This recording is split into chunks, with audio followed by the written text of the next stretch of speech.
I've actually only had 5 hot Cheetos in my life, and it was all during this movie. The eating of the slop, and then pulling it back from the bowls that we had, and it's gross. Making movies is weird. Hi, I'm Jesse Garcia, and we're gonna be doing on-set stories with Pero Like.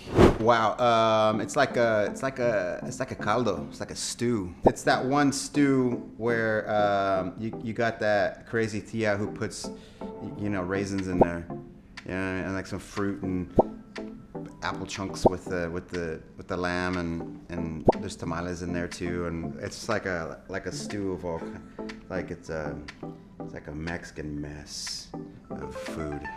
Baby Jesse and America Ferrera. We are this is for La Misma Luna, but this was one of those movies, I think kind of like Quinceañera. It was one of the first indie movies that had commercial success with a predominantly Latino cast, and it was a door opener for a lot of us, and it was definitely kind of like a push for me and a push for America, and these bigger roles. Even though we were both just kind of like small parts in it, it was just I think it's a very important movie for our community. It just shows us in a very honest way, the Latino community. From Dusk Till Dawn. This was, this must have been, I think this was my first week of shooting this. Man, I got cast in this like 2 days before we started shooting. Working with Don Johnson and working with Robert Rodriguez, who's one of my filmmaking heroes and such a cool dude, mentor of mine.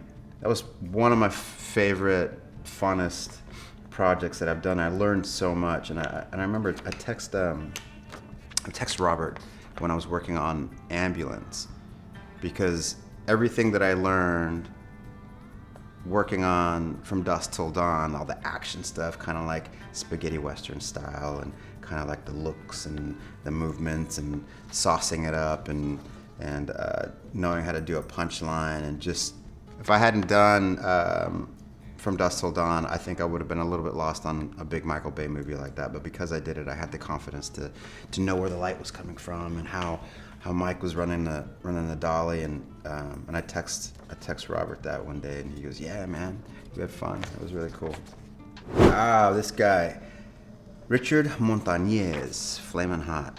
What an honor to play Richard, man. Richard was such a revolutionary guy, and I'm glad we got to tell his story. Eva Longoria directed it, Linda Chavez wrote it. It's one of the hardest things I've ever done, because I was in 90% of the movie, I had a lot to worry about, and we did multiple costume changes throughout the day, because we did several decades, like 4 decades I believe, and I was changing the wig twice a day, but it was man, what a story Richard has, and to have the chance to tell his story, and have it be so widely accepted, and people to feel like they relate to Richard, and the amount of people, men, women, all different races, different countries, they would tell us, like, this is my story, and wow, just what an honor.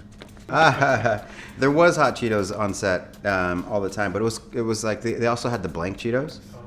So the ones that didn't have any seasonings on them, like just little, they look like a white styrofoams. They're what are they called? Colettes. I've actually only had 5 hot Cheetos in my life, and it was all during this movie. Alexander and a Terrible, Horrible, No Good, Very Bad Road Trip. What a cast! It was so much fun. Marvin Lemos directed it. It's a fun fact. I was in the very first, I was in the Alexander and a Terrible, No Good, Very Bad Day. We shot 10 years prior. So it's just in the world. We did little Easter eggs in the movie where in the first movie I was an animal wrangler at this birthday party. And this one I put on, I had some sort of animal print pajamas or something like that. So we were just trying to do like a little Easter egg just because we thought it was funny, the producer and me. No, Eva and I, our chemistry, and it feels like we've known each other in our past lives. It was very easy to transition. So she didn't have the pressure of helming a movie, and so it was just her and I basically playing the whole time. We were laughing, like we were getting in trouble like little kids. We'd be off over over the hill looking at rocks. Laodicea, the Odyssey. What an epic movie. Epic in all ways. Like the hours, the scale of the movie, the the stars that came on and worked on the movie, working with Matt Damon and all the guys. So we shot the Trojan horse. We had actual a life-size horse that we all stuffed ourselves into for X amount of time, and our stunt guys, did incredible. Some of them were at the bottom doing the tank stuff, and I think so like it's a little bit of movie magic where we had to play like we were being tossed around a little bit, and Chris was like right, left, and the swords coming into the horse and having to grab someone after being stabbed, and so it was a really cool thing. I mean, it's all awkward, it's all weird. Like making movies is weird, you know what I mean? So being inside this life-size Trojan horse with an IMAX camera in there, and people crunched down, and people sitting on each other, and we got stuff all over our faces and goo and getting wet. It's just it's as uncomfortable as it looks, and it's pretty epic. And the Cersei stuff, the prosthetic work on that, the mechanics of all that stuff was unbelievable, and the makeup team that they came up with all that stuff that was practical and real was unbelievable. And you can't, being there in Scotland, I believe it was, to see the prosthetics and the guys having these things, and how they mechanically they were able to make the faces move, and it's wild. It's old school technology, but with new technology, and it's freaky.